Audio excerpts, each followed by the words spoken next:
Muy buenas tardes, hermanos.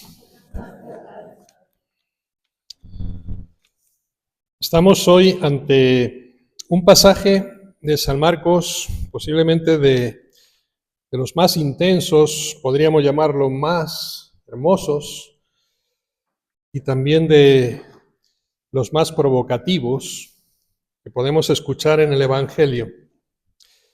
Me voy a detener un poco en el inicio, en hacer una situación del lugar, es decir, fijarnos un poquito en los detalles que son riquísimos, que nos pone el evangelista para que podamos comprender a plenitud todo el contexto y sobre todo profundizar en el mensaje que Dios nos quiere comunicar en este día.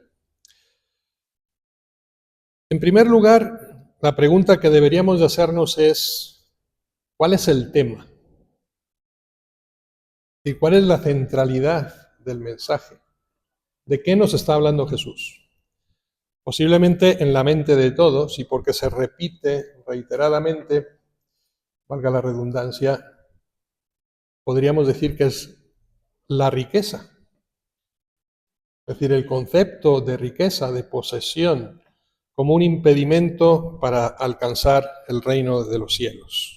Y así muchos exegetas a lo largo de la historia han titulado este pasaje como el peligro de las riquezas. Yo creo que es un error. Tampoco simplemente comparando la riqueza con el seguimiento. Miren, la riqueza yo diría que no es una señal de peligro, sino más bien lo que Jesucristo nos está proponiendo es una indicación del camino a seguir precisamente para alcanzar el reino. Es decir, la temática, la pregunta de fondo, tanto la que hace aquel joven como la que hace San Pedro y los discípulos, es ¿qué tengo que hacer para ganar la vida? Y los discípulos, ¿y nosotros que lo hemos dejado todo? Es decir, el tema es la vida eterna, el tema es la salvación. Eso es lo que le preocupa a aquel joven. ¿Qué tengo que hacer para ganar la vida? Imagino que esa pregunta está también en nuestros corazones. ¿Qué tenemos que hacer para llegar al cielo? ¿O qué tenemos que evitar? Bien, dicho esto, en el fondo nos damos cuenta de que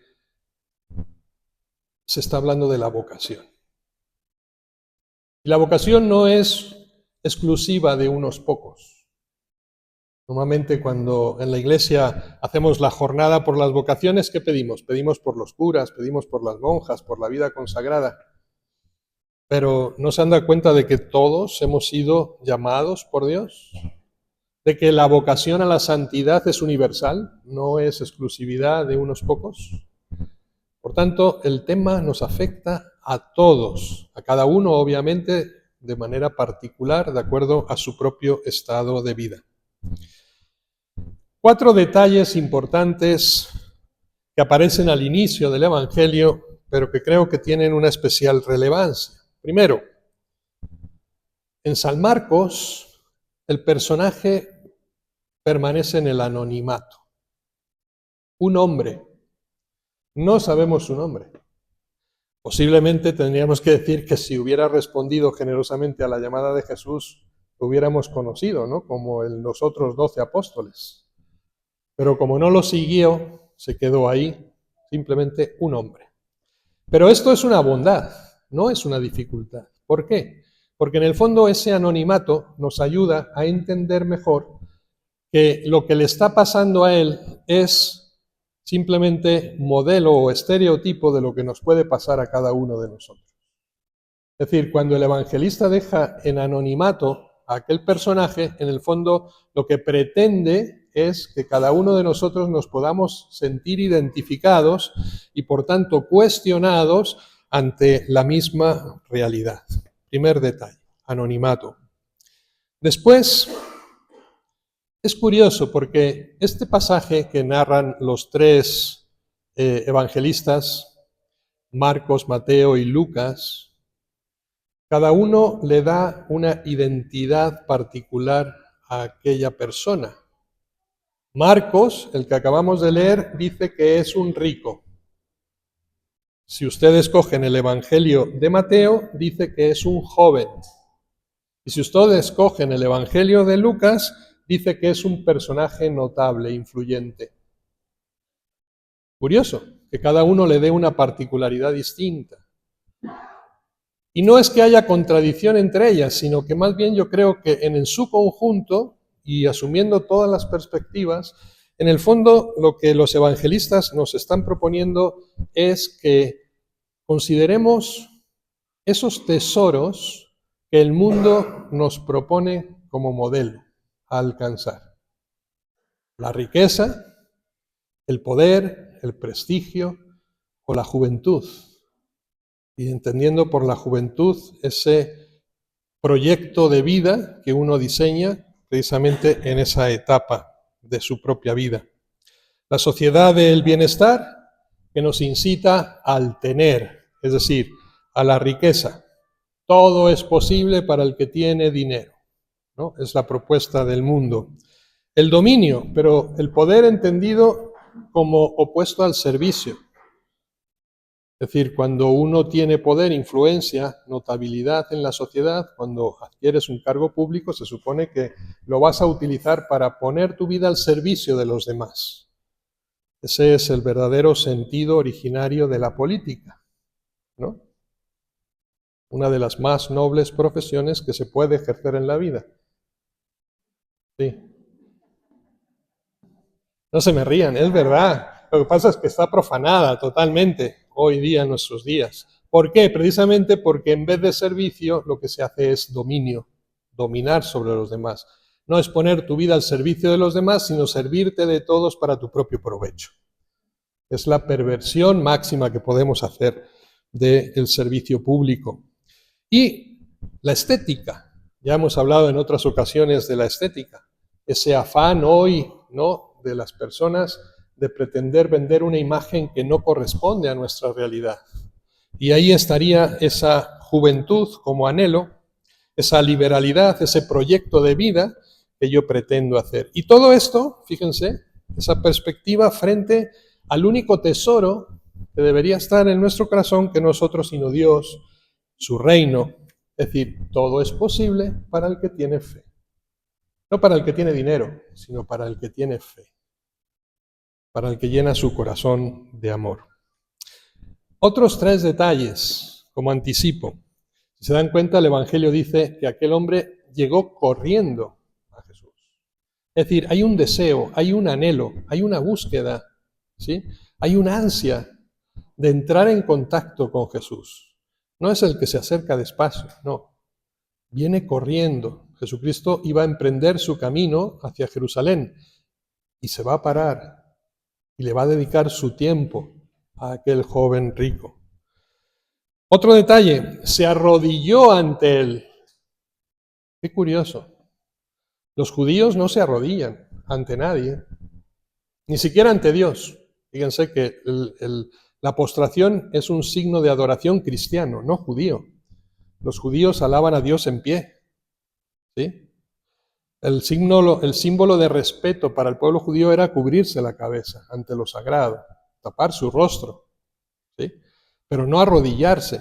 Lo cual nos quiere decir que aquel joven había ya identificado en Jesucristo la promesa del Mesías anunciada precisamente a lo largo de los profetas y de los patriarcas, aquel que había de venir en nombre de Dios. Al mismo Dios encarnado, y se postra en adoración ante Él como reconocimiento a su persona. Y tercer detalle, ¿cómo le llama? Maestro bueno. No solamente es un rabí, un maestro, sino que es bueno. Es decir, hay una diferencia con los demás maestros de la ley judía. Había una bondad inherente que él sabe reconocer ya en la persona de Jesús. Otros 3 detalles, por tanto, a tener en cuenta a la hora de enfrentar el verdadero significado del texto que estamos comentando. ¿Cómo lo explicamos? Como he dicho, el tema de fondo es la vida, no cualquier vida, sino la vida eterna. Nosotros cuando hablamos de eternidad simplemente es para definir algo o que no tiene principio o que no tiene fin, o que no tiene principio ni fin. En el caso de la vida eterna que nosotros tenemos que adquirir, sí tiene un principio con nuestro nacimiento, con nuestra encarnación, con nuestra creación, pero no va a tener fin. Por tanto, cuando hablamos de eternidad, no solamente hablamos de algo que está por venir, de algo que se dará en el futuro, sino que ya se da en el presente, porque ya ha empezado aquí. Nuestra vida ya es una realidad, solo que no tendrá fin. Por eso hablamos de vida eterna. Hay una confrontación entre el mundo y Dios. Conocemos aquella expresión bíblica: donde está tu tesoro, allí estará también tu corazón. Esta es una regla de vida. ¿A qué le entregamos nosotros nuestro corazón? ¿Dónde está realmente nuestro tesoro? Miren, la meta es la eternidad. Tenemos que partir de ahí, es decir, esa plena comunión con Dios, que alcanzará su plenitud en el mañana, sí, pero que ya tenemos que empezar a experimentar desde ahora con el seguimiento de Jesús. Solo afirmando esa grandeza de este objetivo, de esta meta en nuestra vida, ese valor absoluto que debe tener Dios y el reino como un ideal, entonces es cuando pueden palidecer, podríamos calificarlo así, todas las demás realidades terrenas. No hay comparación, nos decía hoy la primera lectura, precisamente entre la sabiduría y todas las riquezas de este mundo. No hay comparación posible. Por tanto, todos los valores deben de estar alineados en nuestra vida hacia el valor supremo que es Cristo, fin último de la vida, la salvación. Eso nos puede servir mucho ya desde ahora para que todos nosotros, en nuestro examen profundo de conciencia, cuando analizamos cada una de nuestras obras y cada uno de nuestros proyectos, tenemos que empezar pensando si realmente están ordenados hacia ese fin último del hombre, que es su salvación. Porque todo lo que tenga un fin particular que solamente termina en este mundo y no está alineado precisamente y no coadyuva precisamente para alcanzar esa salvación, entonces está mal hecho. Y en consecuencia hay que evitarlo. Podemos catalogar una acción buena o mala por sus fines que pretendemos, ¿sí? Y la intención con la que la hacemos. Pero no con esos fines intermedios, sino en base a ese fin último que tiene que estar, ¿no?, al final de todo, que es la salvación. Miren, los bienes terrenos son peligrosos en cuanto que nos apegan al hombre a su gozo, en vez de hacerlo disponibles y sobre todo ligeros para poder seguir a Jesús. Ese es el trasfondo de este pasaje que acabamos de leer. La vida en el presente no es un estado estático, inamovible, sino que más bien es un camino marcado por un seguimiento. El tener, por tanto, lo que hace es procurar una seguridad a la vida sedentaria. Cuando nosotros nos establecemos en la vida, adquirimos un hogar, una casa, tenemos una familia, tenemos un trabajo, entonces nuestra preocupación es proteger esos bienes que ahora tenemos, lo cual impide nuestra movilidad y nuestra libertad en el fondo. Hay un detalle muy particular, no sé si ustedes lo han percibido, pero es muy evidente hoy día en nuestros días y en nuestra sociedad mexicana. Los delincuentes, los ladrones, caminan libres en la calle, pero nosotros tenemos que poner rejas en nuestras ventanas, cerraduras en nuestras puertas, ¿no? E incluso protegemos nuestras casas con electrificación para que nadie, ¿no?, la penetre. Pero ¿quién se esclaviza? Nosotros. Total, por ese anhelo de proteger lo poco que tenemos. Entonces se dan cuenta que al final todos esos bienes temporales que vamos acumulando, en vez de darnos libertad, nos van esclavizando, nos van limitando y sobre todo prohíben, evitan e impiden la movilidad. Nos anclamos en nosotros mismos. Es un impedimento, por tanto, para la vida nómada cristiana. Hay un detalle más adelante que no tenemos que pasar por alto, porque creo que es decisivo en la relación de aquel joven rico con Jesús. La mirada de Cristo. Jesús lo miró fijo, le tomó cariño, dice el versículo 21. Le tomó cariño. La mirada, yo diría que es algo más que un pleonástico aquí gramatical que está usando el evangelista, como algo inolvidable, más bien es lo que está intentando identificar, es decir, cómo fue marcado aquel joven por aquella mirada de amor de Jesús. No es una exageración, es una realidad. Cómo Jesús amó a aquel joven de una manera particular. Y esa mirada se le quedará grabada para siempre. Es un gesto de ternura. Podemos identificar una caricia, un beso, un gesto de amistad, un abrazo. Hay algunos exegetas que traducen esta expresión del Evangelio de Marcos como lo estrechó en su corazón. Jesucristo estrechó a aquel joven en su corazón. Y podemos intuir que Jesús va mucho más allá de un simple gesto. Es una llamada particular, una elección especial que está haciendo por esa persona. Y en consecuencia le dice, una cosa te falta. Si quieres adquirir la vida eterna, te falta algo. Parece que Jesús entra en este momento en una contradicción consigo mismo. Si se dan cuenta, cuando le pregunta, ¿qué tengo que hacer para ganar la vida? Dice, cumple los mandamientos. Ya todo lo cumplo. Y ahora Jesús le dice que le falta algo más. ¿Qué es lo que está pasando aquí? Jesús produce un cambio radical. Hace surgir no ya a ese observante de la ley, anónimo, sino al discípulo potencial. Jesús está eligiendo a aquel joven. De tal manera que ya no le basta cumplir el mandamiento. Es necesario seguirle, imitar su vida, acompañarlo. Vente conmigo. Lo que te falta es, por tanto, la posibilidad de seguirle. Le faltó a aquel hombre anónimo y posiblemente nos está faltando a nosotros, que tenemos un concepto de religión simplemente en la medida del cumplimiento del mandamiento. Estamos aquí, ¿por qué? Porque hay un mandamiento que dice que hay que santificar las fiestas y hay que venir a misa el domingo. O estamos aquí por amor a Jesús. ¿Estamos aquí para cumplir o estamos aquí para amar y ser amados? Esa es la diferencia que le está marcando Jesús a aquel joven rico. Por tanto, es el seguimiento y para ello lo que hay que hacer es deshacerse precisamente de todo lo demás. Liberarte de lo que no te permite compartir esa vida itinerante con Cristo al servicio del reino. Es una liberación. No es una esclavitud, no es un sometimiento, no es ni siquiera, podríamos decir, es un desprendimiento, es una ganancia permanente, la de seguir a Jesús.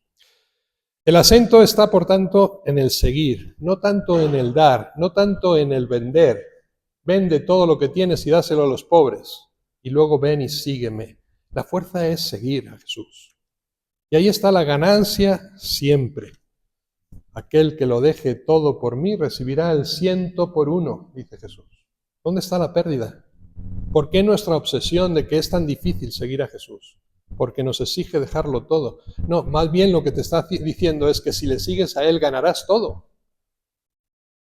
Y no solo en la medida del 1 por 1, sino del 100 por 1. La cuestión es que el concepto de totalidad de Dios difiere mucho del concepto de totalidad nuestra. Porque nunca llegamos a darlo todo. Y a Dios se le gana con el último sueldo, con la última moneda. Dios no te pregunta mucho cuánto eres capaz de dar, sino cuánto que te quedas para ti. Y cuando falta ese principio de totalidad, entonces simplemente nos quedamos en aquello que dejamos, pero no terminamos de ver aquello que vamos a recibir. El acento está, por tanto, en el seguir. El desapego es la consecuencia lógica y natural del seguimiento, no la condición para el seguimiento. Esto es lo que a veces no terminamos de entender.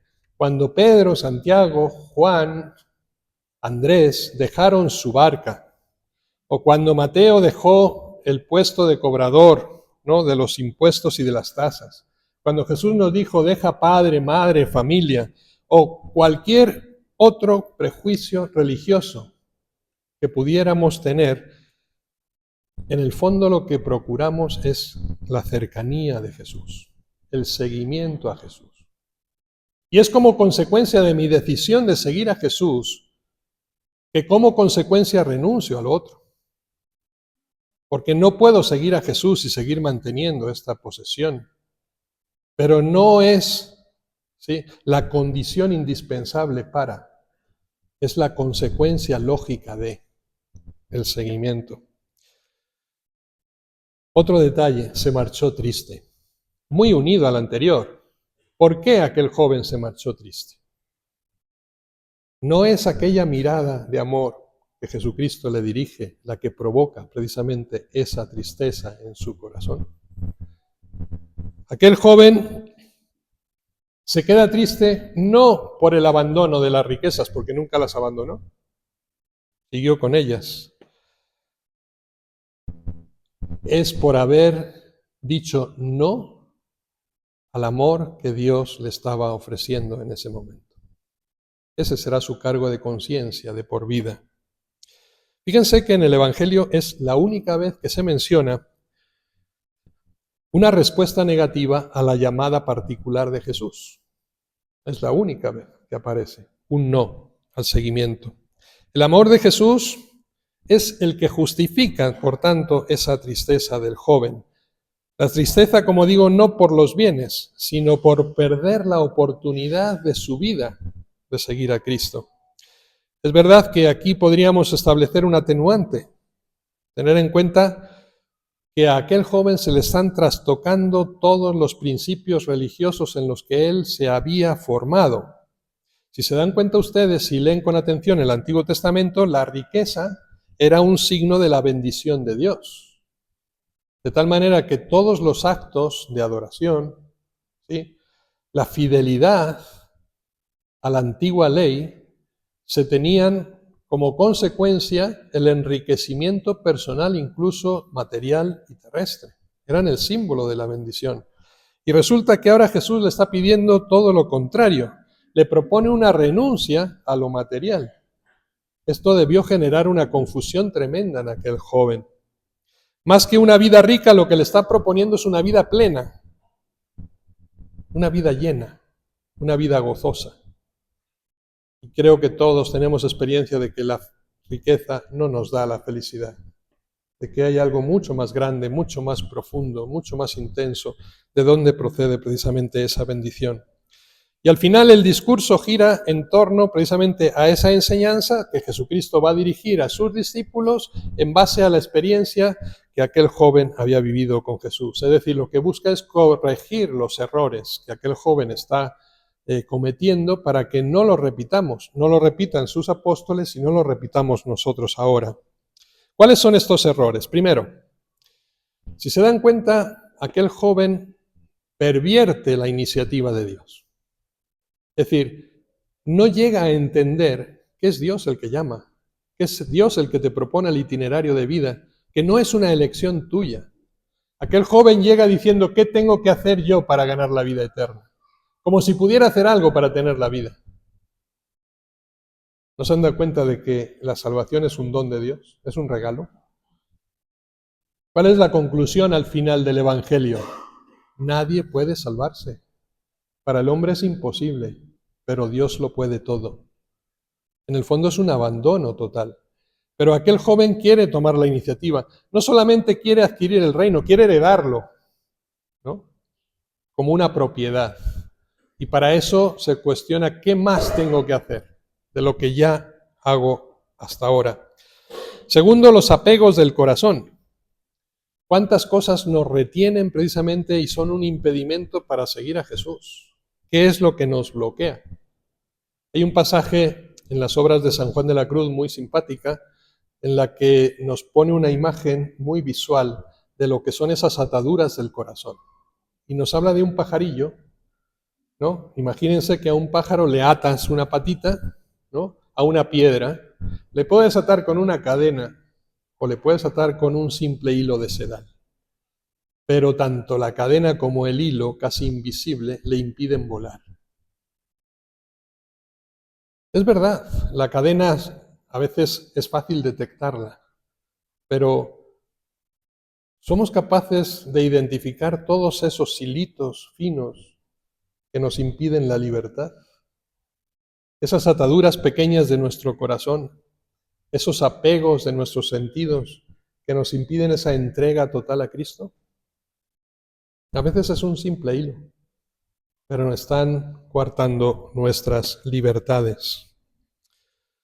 Hay un caso histórico muy cercano, yo creo que todos lo hemos conocido en los años pasados, de aquella chica pakistaní, ¿no? Asia Bibi. Recuerdan que fue condenada 2 veces a muerte por ser cristiana, por tener fe. Y su juzgado, sus jueces, ¿qué le decían? Renuncia a tu fe y serás libre. Renuncia a tu fe y serás libre. ¿Y cuál fue la respuesta de Asia Bibi? Es la fe la que me hace libre. Si renuncio a ella estaría perdiendo totalmente mi libertad. La fe me hace libre. Este es el cuestionamiento que todos tenemos que hacernos.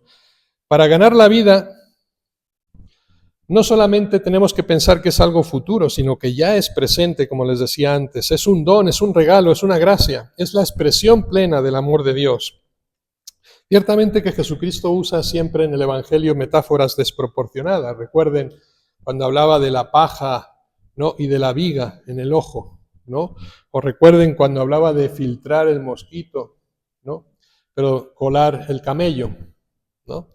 O cuando nos hablaba de mover montañas. Es decir, son imágenes que nos llaman la atención por la desproporcionalidad que generan a la razón. Y en el fondo, ¿qué es lo que nos está diciendo Jesús? Que la salvación es imposible. Que nadie podemos hacer nada para alcanzar el reino, sino aceptar precisamente ese amor de Cristo que nos lo da gratuitamente. No es posible salvarse, solamente es posible ser salvado. El problema del joven es que quería él ganar la vida.